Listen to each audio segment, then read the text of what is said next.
you have to work on a car. Alignment. Suspension pun intended. Oh, that's funny. Spindles.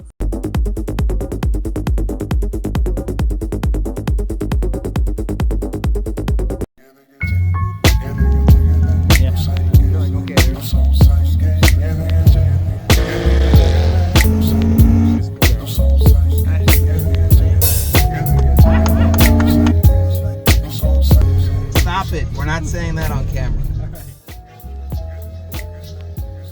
What we're going to do today is we're going to throw on some BC Racing coilovers. Thank you so much to BC Racing for the support. I'm rocking my BC shirt. Super stoked to be a part of the team. Thank you guys so much. We got new traction rods or traction arms for the front, and then we got new upper control arms for the front. I also got brand new spindles, and they're shortened 30 millimeters. So if we wanted to slam the chaser, we could, but I don't know if I'm gonna. Maybe a little bit lower. We can always go a little bit lower. And then on top of that, we're gonna do big brakes. If we're tearing the front apart, might as well tear it all apart and then just bolt it all back together. Of course, we're gonna need alignment after we're done. Of course, we're gonna need more fine tuning and some dialing in, but let's just get these parts on the car and that way we can go for a cruise. 2 hours and I just finished removing everything on the front. I'm glad I didn't film any of this. I didn't bore you guys with 2 hours of nothing.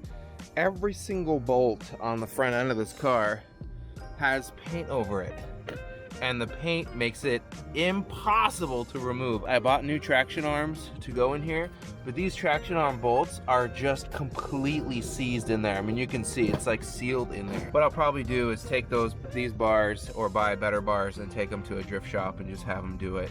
The reason why I started filming again is I pulled the nuts off the top of the coilover, and so this should be loose. Now it is pretty wedged in here, and so I'm gonna time lapse it and try and pop this coilover out. I've already removed the brakes, I've removed the caliper, the rotor, and then all I'm gonna do is pop this bad boy out. All right, we got the coilover or the front shock assembly out, the spindle out, the brake line off, it's stripping and I don't care. I'll cruise over and look at the BC coilovers versus the stock coil setup. And so what we're gonna do is we're gonna measure overall length and try and get it roughly the same. Now I know that the spring rates are gonna be different, it's gonna settle different, but I wanna at least get it close to what it was. I'm not trying to go super low on this car, and I know if I put these on, I'm already gonna be lower 2 more inches in the front, and I have shortened spindles, which is another inch shorter. So let's just relax on that. And I'm gonna go probably put the bottom of the body right where the bottom of this is, because we can always go a little bit lower, but not too much low. So let's see what we can do.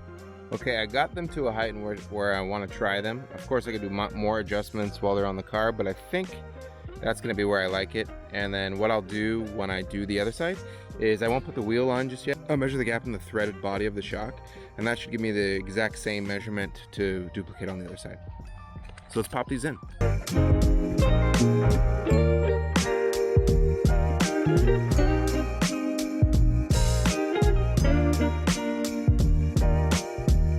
Alright, we got the front spindles on, the coilovers on, the brake lines I did not replace. I just can't do it. They're seized on there. New roll center adjusters, new upper control arms, and now it's time for the coup de grace big brakes. Here we go. Yeah. Rolling. Wow, those look so good. Did they dry in time? Yeah, they're dry. If I can just get them all. You got it, baby. Yep. All right, we got the front brakes on, the front spindles on, the coilovers on, the upper control arms on, the roll center adjusters on, the front end is done, and it's time to move over to the back end. And it's been about 6 hours since I was doing this install, and we're gonna pull the back seats to get to the strut tops for the rear. The way you remove the back seats, super simple. There are 2 press-in clips here. You literally just push up, pull up as hard as you can, and it pops up. And then you go and you look for the rest of the things that hold in the back seat. There's one there. There's nothing on this side. Looks like that's missing. So there's only 2 holding in the back seat. Obviously somebody removed the back seat before because these are missing. I have extra screws, so I'll bolt those back in. But let's go ahead and pull the back seat now.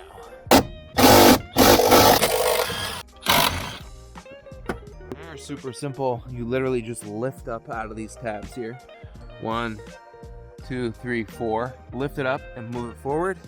And now we have access to the rear. It's pretty simple. There's just a little bolt in here that holds on the rear shock.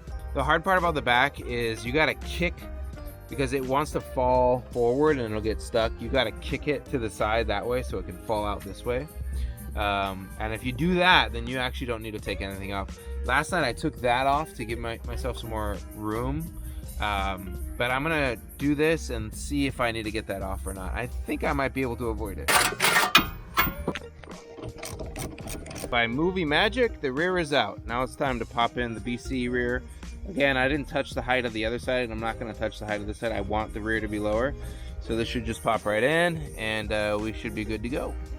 Throw in the new nuts on the BC Racing top hats. We're all done.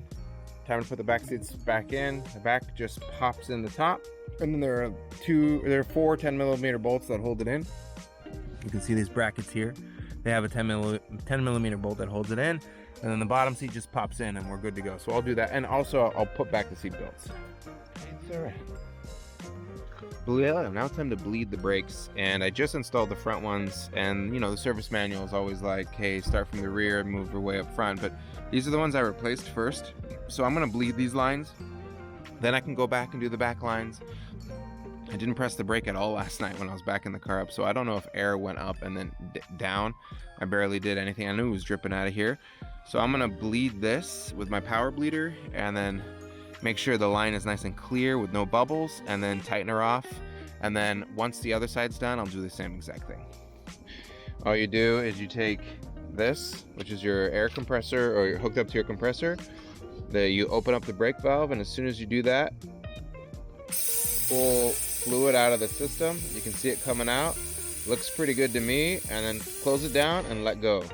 And so now I've bled all the air out of the system. There is always a little bit of kickback air when you close it, but when I was flowing, it looked pretty great. So we're gonna stop here, and I think these brakes are done. Brakes are on, car's aligned, everything's ready to go. Here we go. That looks a lot better, honestly.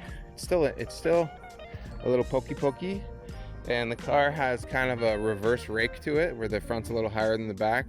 That's intentional, so that way I don't tear up my fenders until we get the right arms, but she sits a lot better now.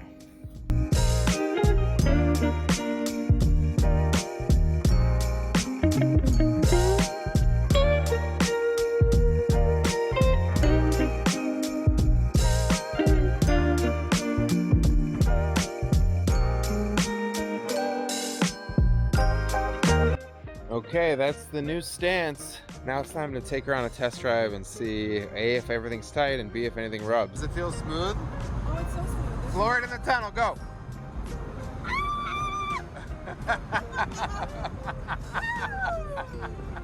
Oh, it's so good.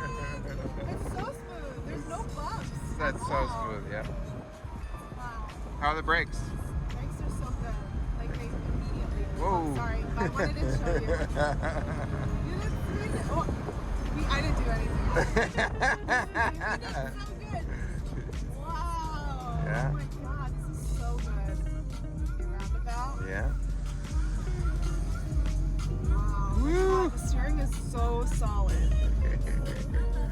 How fun. Oh my god. We got the coilovers on. Emily took it for a test drive, and she's all done for now. Obviously, during this install, I installed some new upper control arms, and I have to highly recommend, if you're going to throw on some coilovers onto your JZX100, whether it was on TRD springs or it was stock, you probably should get on some sort of upper control arm, maybe rear, lower control arms, maybe some tension rods, because you're really going to screw up the alignment of your car. It wants to kick positive, and you're really going to need to make up for that with some negative alignment. And so here's how she sits. She's looking fantastic. We're getting ready to go to a car show this weekend, and it'll be her first debut. Some things to note: obviously get yourself some upper control arms, get yourself an alignment, and then if you're going to lower the car, you might want to take care of some fender rolling. The front's not so bad, but in the rear, you can see what after we took it for that test drive, we do have some rubbing going on here, and there's actually some rubber from the tire. All I gotta do is roll the rear fenders, but we have a 235/40/18 on a 9-inch wheel, spaced out 7 millimeters with a 35 offset, and we're still rubbing. And all this black is actually rubber. This isn't, the car probably needs to get washed again. You might want to roll your fenders before you finish this install, especially if you're going to throw in a more aggressive fitment than we have. Check for the upper control arm video. That will be next. We didn't put it in this video because really this was transforming the look from TRD springs to BC racing coils, and it looks fantastic. But our next video is going to be installing Cusco upper control arms. As always, thank you so much for watching. If you like the Chaser content and you want to know more about the build, give us a subscribe, give us a comment, ask any question. We're already getting a ton of questions on where we got the floor mats and the steering wheel from the previous videos, so ask away and we're here to help. If you want to follow on Instagram at MichaelFakeRich, and you can DM me there. Thanks so much for watching, and we'll see you next time.